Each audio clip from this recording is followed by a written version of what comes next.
কলকাতায় অনুষ্ঠিত 5 লক্ষ কণ্ঠে গীতা পাঠ উপলক্ষে মাথাভাঙ্গা হিন্দু একতা মঞ্চের পক্ষ থেকে মাথাভাঙ্গা শহরে হিন্দু একতা যাত্রা অনুষ্ঠিত হলো।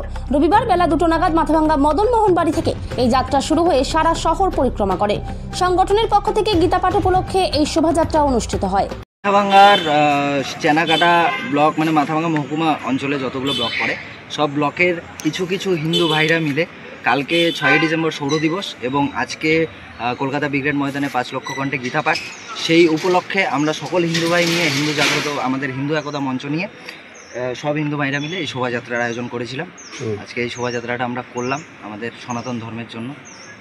মানে কোথায় কোথায় ঘুরলে? আমাদের এখানে মদন মোহন বাড়ি থেকে শুরু করে কলেজ মোড়, ময়নতলী মোড়, পচাগড় মোড় হয়ে বাজার রোড হয়ে মারোয়ারি ভবন, হনুমান মন্দির হয়ে মদন মোহন বাড়ি পর্যন্ত।